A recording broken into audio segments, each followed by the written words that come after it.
I would like to personally thank you for clicking on this video. And today we're going to be doing a feed and braid tutorial from my perspective. Click the links below in the description to purchase any items that I mentioned in the video.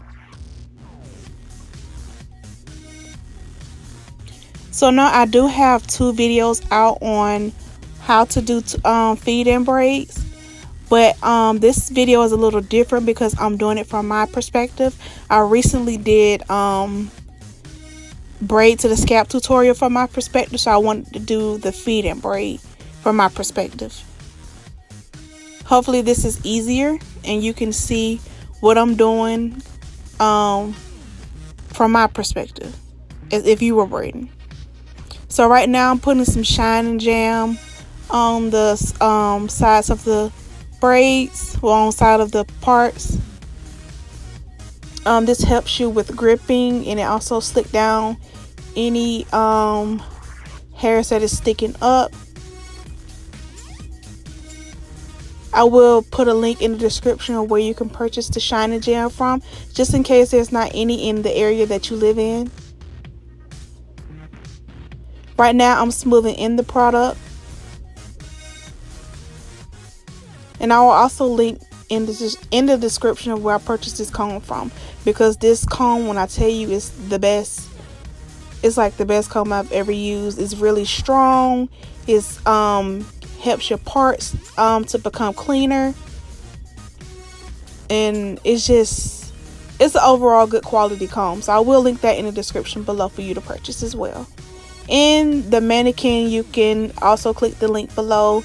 And the braiding rack, I do have another video showing you how many strands to use per braid, but since I'm just showing you how to do the feed and braid, I will link this video in the description on the full breakdown of how many strands to use per braid. So for this braid, since it's halfway through the head, I only use 6 strands in this video. Some videos that you will see me braiding feed and braids, sometimes I use 5 strands.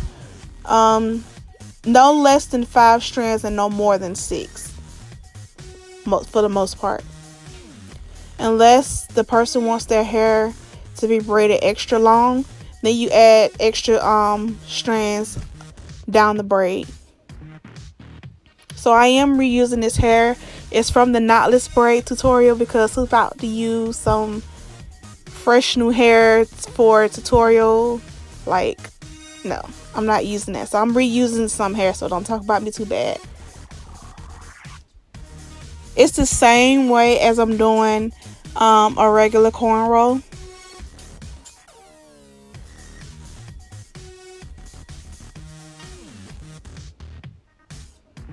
I do a stitch and then I add. Your first strand is always the smallest, and as you put out your strands, you always gradually make them a little bigger. So it's just like I'm braiding to the scalp. You don't put both strands in there just yet. You're going to braid this extension in. You're going to do a full stitch, and then you're going to add in the second strand. Well, the second piece from the first strand. Then you're going to do a full stitch, and then you're going to add. You don't want to do too many stitches in between when you add in the extensions, because it will make your braid look uneven. It's not going to be consistent in size as it gradually gets bigger. So you want to add it in every time you do a stitch. One full stitch, then you add. One full stitch as you add the strand in.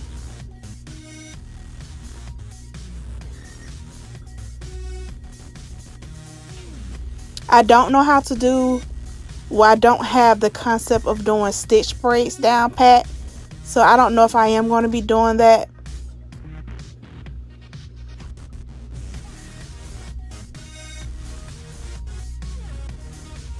That process is a little more tedious. So right now I'm just going to be showing you the feed and braid.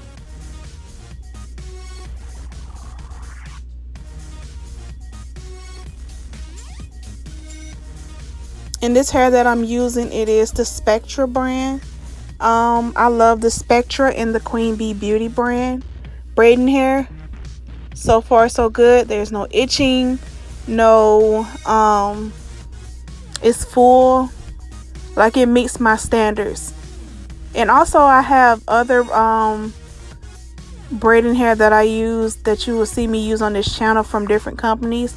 Every hair that you see on my channel, I love it. I'm not going to put anything out on my channel that I don't like. So every hair that you see in my videos, trust and believe, I love the hair. Because I'm one of them people, if I don't like the hair, I will send it back. And I have done that. So yeah, every hair that I use on this channel, I love it.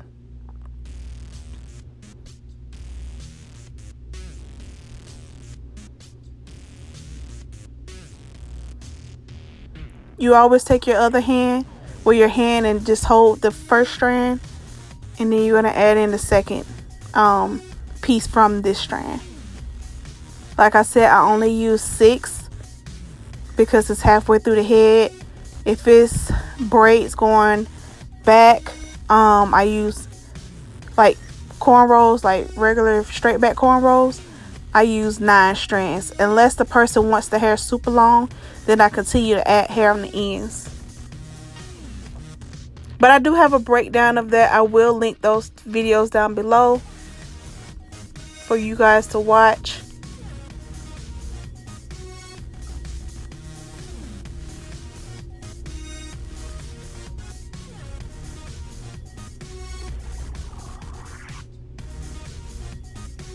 And you can use product if you're braiding your hair in its natural state.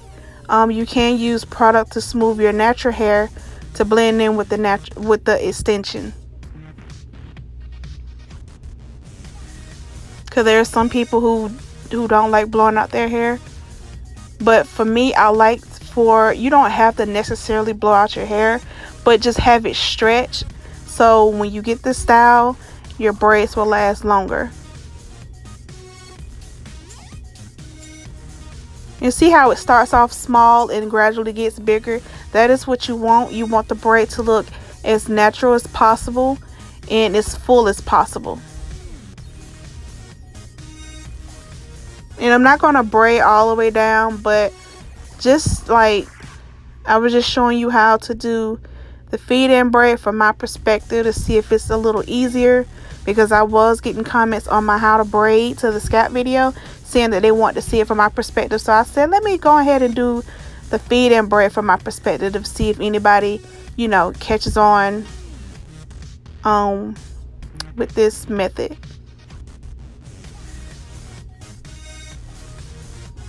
I hope this video helps. Congratulations to my subscribers who learn how to braid from watching my videos. You guys just don't know, when I see comments saying that you learn how to braid, it makes my entire day. I am all about positivity and seeing everybody be successful. Thank you for watching. Like, share, and subscribe for more content.